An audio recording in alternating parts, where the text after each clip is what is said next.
لینے کے بعد جو ٹائم تھا وہ پورا ہو گیا. اب پیسے اس نے نہیں لوٹائے. بڑی کوشش کی اس نے کہ بھائی میری رقم واپس دے دیں, اس نے نہیں دیا. اب وہ یہ کیس لے کر عدالت میں چلا گیا اور جج صاحب سے جا کر اس نے کہا کہ اس نے میرے پیسے دینے اور یہ میری رقم نہیں لوٹا رہا. تو جج صاحب نے کہا کہ تمہارے پاس 30 دن ہیں, ودن 30 days تم نے اس کے پیسے واپس لوٹانے ہیں, ورنہ پھر تمہارے خلاف فیصلہ ہو جائے گا. تو وہ شخص گھر گیا. اب اس نے کیا کیا, اس نے صبح سے لے کر شام تک درود پاک پڑھنا شروع کر دیے. 1 دن 2 دن 3 دن 27 دن ہو گئے. وہ درود پڑھتا رہا اور انتظار کرتا رہا. پیسے تو تھے نہیں, 30ویں دن عدالت میں پیش ہونا تھا. 27 دن گزر گئے, 28ویں رات آ گئی. خواب میں اس کو کسی نے آواز دی کہ گھبراؤ نہیں, تمہارا قرض ادا ہو جائے گا. اگلے دن پھر درود پاک پڑھتا رہا. اب نبی پاک کی خواب میں زیارت ہوئی. آقا علیہ الصلوۃ والسلام تشریف لائے, فرمایا گھبراؤ نہیں, تمہارا قرض ادا ہو جائے گا. تم علی بن عیسیٰ وزیر کے پاس جاؤ اور اس سے کہو وہ تمہارا قرض ادا کر دے گا. اب جب صبح اٹھا تو بہت خوش کہ نبی پاک کی زیارت مجھے ہو گئی. لیکن پھر خیال آیا کہ میں اگر وزیر صاحب کے پاس گیا اور انہوں نے مجھ سے کوئی ایویڈنس مانگ لیا, کوئی پروف مانگا, کہ میں کیسے مان لوں تمہیں نبی پاک نے بھیجا ہے, تو اس بات پر تو میرے پاس کوئی دلیل نہیں ہے. اب 30ویں رات آ گئی, آخری رات ہے, صبح عدالت میں جانا ہے. درود پاک پڑھتے پڑھتے سو گیا. سرور کائنات علیہ الصلوۃ والسلام نے خواب میں پھر کرم فرمایا. فرمایا علی بن عیسیٰ وزیر کے پاس جاؤ, وہ تمہارا قرض ادا کر دے گا.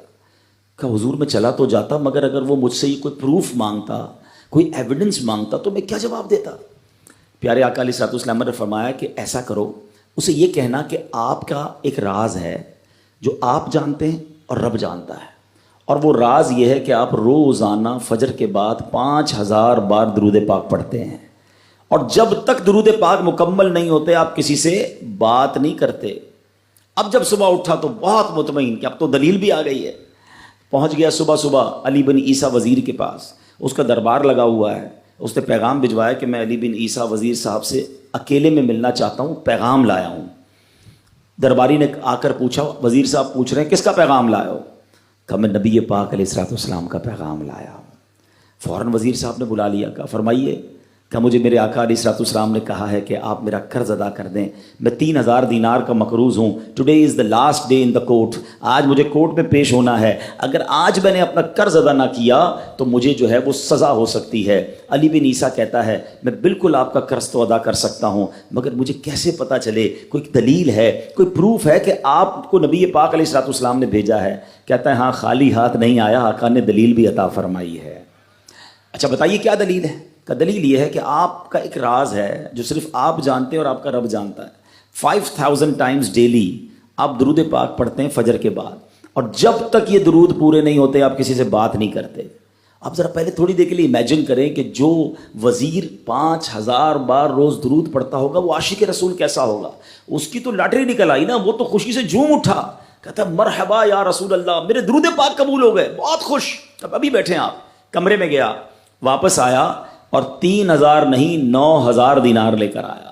کہتے 3000 تو نبی پاک کا حکم, مرحبا یا رسول اللہ, 3000 اور لیجئے, آپ نے اتنی اچھی خبر مجھے سنائی, اتنا پیارا خواب سنایا, آپ کے قدم میرے گھر تک آئے, اور 3000 مزید لے جائیے, اس سے اپنے بچوں کے لیے کوئی کاروبار شروع کیجئے, اور ایک وعدہ بھی کیجئے, زندگی میں آئندہ جب بھی آپ کو کوئی ضرورت پڑے گی نا, آپ میرے پاس آئیں گے, میں آپ کا بھائی ہوں. اب یہ دیوانہ بڑا خوش ہو کر عدالت پہنچا. اچھا everybody expecting over there, سب یہ سوچ رہے تھے کہ یہ اس نے آج گرفتار ہی ہونا ہے, کیونکہ تھا ہی کچھ نہیں اس کے پاس, پہلے ہی کہہ دیا تھا کہ میں کولیپس ہو گیا ہوں. اب عدالت میں جاتے ہی اس نے 3000 دینار جج صاحب کو دے دیے کہ صاحب اس کا میرا قرضہ ادا کر دیں, میں جو ہے وہ اپنے قرضے سے بری ہونا چاہتا ہوں. جج صاحب ہوتے ہیں, انہوں نے کہا قرضہ تو ادا کر دیں گے, پہلے بتاؤ پیسے لائے کدھر سے ہو؟ تم تو کہتے تھے پیسے نہیں تھے تمہارے پاس, اتنی بڑی رقم کیسے انتظام کی؟ اب بھری عدالت میں گویا اس نے زبان حال سے یہ کہا کہ اتنا دیا سرکار نے مجھ کو, اتنی میری اوقات نہیں, یہ تو کرم ہے ان کا, ورنہ مجھ میں تو ایسی بات نہیں. اب اس نے بھری عدالت میں پورا واقعہ سنایا کہ میں نے تو کچھ نہیں کیا, آقا خواب میں تشریف لائے, میں وزیر صاحب کے پاس گیا, انہوں نے یہ پیسے دیے. سنو اس زمانے کے جج بھی کیسے ہوتے تھے. وہ جج دوران عدالت اپنے کرسی سے اٹھ کر کمرے میں چلا گیا. تھوڑی دیر بعد جج صاحب واپس آئے اور 3000 دینار اس کے ہاتھ میں دیتے ہیں. کیا سارا ثواب علی بن عیسیٰ لے جائے گا؟ میں بھی تو آقا کا امتی ہوں, تمہارے تمہارا قرضہ میں ادا کرتا ہوں. اچھا اب جس نے کیس کیا تھا, سبحان اللہ, کیا ماحول تھا, کیا انداز تھا, کیا دل تھے, وہ بھی تو دیکھ رہا ہے, کہتا ہے میں بھی تو آقا کا امتی ہوں, رکے ذرا, کاغذ قلم دیجئے, بندے کو میں قرضہ ہی معاف کر دیتا ہوں. اچھا قرضہ ہو گیا معاف. اب جو 3,000 جج صاحب نے دیے تھے, وہ بندہ کہتا ہے جج صاحب ہوں واپس لے لو, میرا تو قرضہ ہی ادا ہو گیا. تو جج صاحب کہتے ہیں جو پیسے آقا کے نام پر نکال دیے میں نے واپس نہیں لینے, یہ سارے تم ہی لے جاؤ. اب یہ 12,000 دینار لے کر یہ عاشق رسول جھومتا ہوا اپنے گھر پر جا رہا ہے. اے میرے پیارے اسلامی بھائیوں, ایک رات پہلے ایک سنگل پینی اس کے پاس نہیں ہے, اور اگلے دن 12,000 دینار ہیں.